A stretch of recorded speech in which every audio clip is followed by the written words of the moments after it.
C'est un honneur de prendre la parole aujourd'hui à l'occasion de cette grande foire anticorruption organisée autour du thème fort Je dénonce. Je m'adresse d'abord à la jeunesse haïtienne. Vous êtes au corps des combats. Lutter contre la corruption, ce n'est pas seulement punir les faits, les fautifs. C'est construire une culture d'intégrité, une culture qui commence de l'école. Se cultive dans les familles, les associations, les universités et les médias.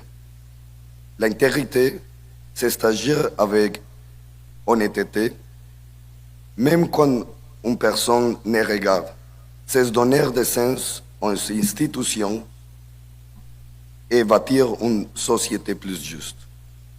Votre énergie et votre créativité sont essentielles. En dénonçant, en refusant de participer à des partis injustes et défendant la transparence. Vous posez les bases d'un avenir plus équitable.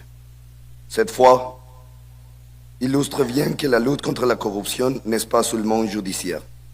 Elle est aussi culturelle, éducative et citoyenne. Par leurs œuvres, les jeunes créatures éveillant les consciences et transmettent un appel puissant à l'intégrité.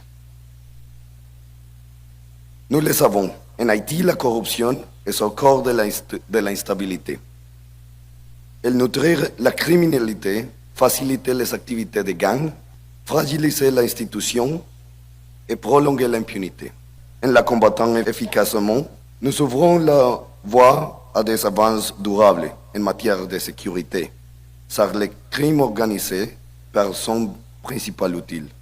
En matière de développement, ça leur investissement pouvant se faire un terrain transparent, et en matière de la justice, ça elle retrouve sa crédibilité.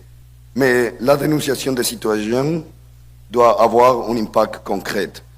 Enquête, procès équitable, condamnation ou décision de non-lieu.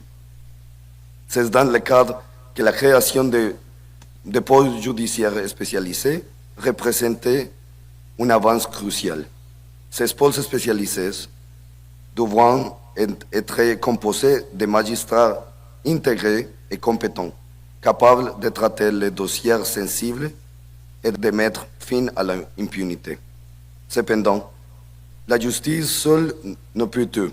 La société doit aussi jouer son rôle. Je dénonce, envoie un message fort. Le silence ne protège jamais, il affaiblit toujours. L'État doit garantir un cadre législatif qui protège celles et ceux qui osent parler, et des institutions fortes capables d'agir sans pression.